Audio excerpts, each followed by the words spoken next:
Going into the second part of our database access, discussion, and analysis. Again, the agency talent or talent agency database. And what we're doing is looking at some of the important ways to pull together a query. In our last discussion, we looked at the development of tables. We had the 4 tables, band members, the band table as you can see here, bookings, and also, as you'll recall, we created the clubs table. Here we'll spend a couple of minutes going over the very basics of developing a query. And you can see as we click on Create and Query Design, that's where we're going to be spending the bulk of our time. Again, clicking the home, it provides us the ribbon here for all the important components. Create is where we're going to be spending our time as we move forward. And to create a query, basically what I'd like to do is look at important variables. The way I personally like to do this is to click on Query Design. These are our different tables as you'll recall from our discussion, and you can actually either double click those or you can just highlight them and click Add. I tend to enjoy just simply double clicking and normally, and then closing that out, I normally bring them all up. I can see all the variables in each one of the tables and I can make a decision then should I choose. I've scooted out a little bit here quite by accident. Let me bring that back. There they are. But I could even, for instance, remove a table if I chose, and then simply come back and bring it back in. So I can do that anytime I want. Incidentally, by double clicking that, I just walked us away from our query. It's still right here up on this tab. But let me just close these. Again, I try to do whatever I can to make everything as simple as possible. And if you do try to close out your query for whatever reason, it will simply ask you to save it. But what I want to do is bring that club table in, so I highlight it and I simply drag it over. And there it is, back again. And we could have done that with any of ours. Now we also notice the little line here that's created between club name for our bookings table and our club table.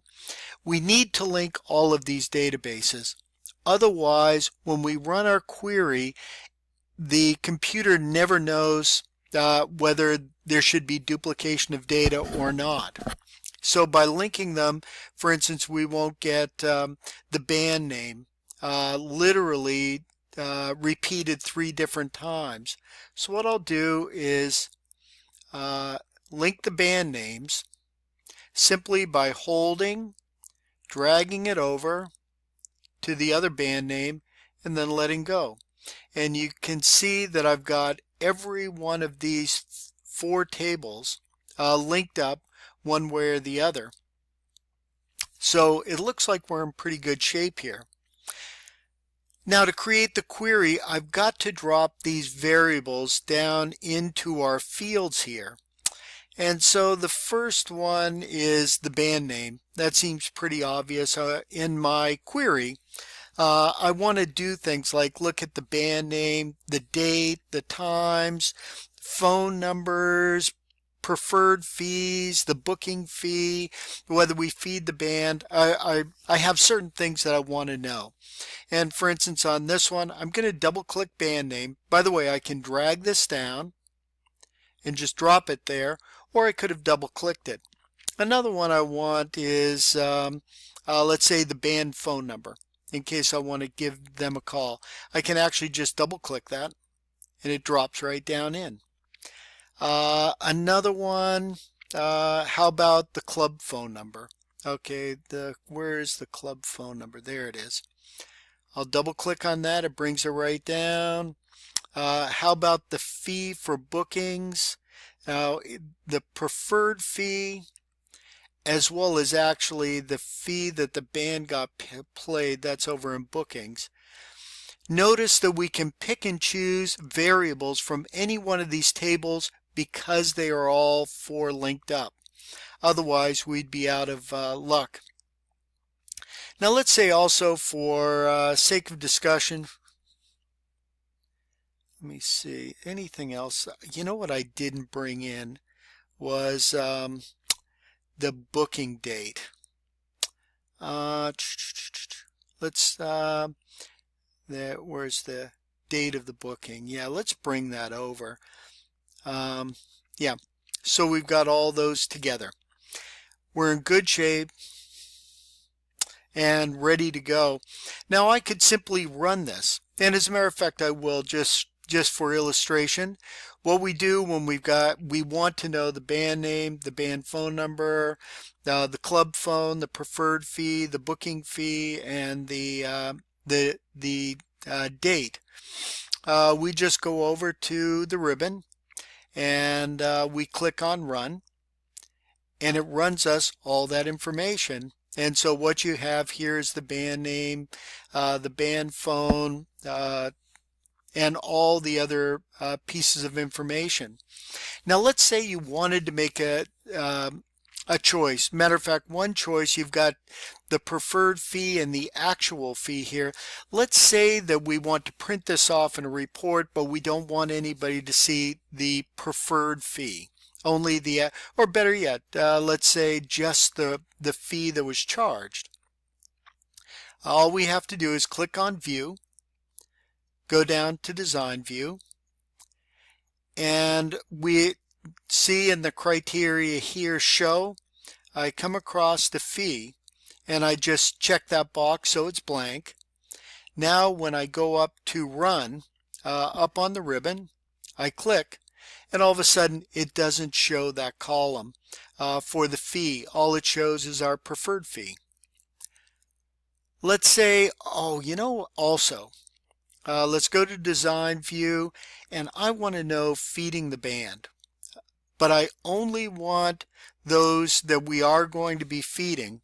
So under Criteria, see the row right here, I take it the whole way over, and I only, for feeding the band, the choice was yes or no. And here I want to know only those that we will feed. So I'll put yes right there under the criteria. Now, when I run this, what it's going to do is only show me those bands that we're going to need to feed.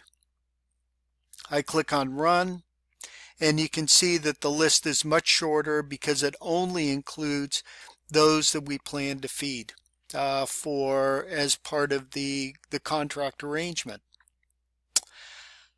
Well, what we've done here is a couple of things. First of all, looking at the view, we can see the difference here between our data sheet view and our design view.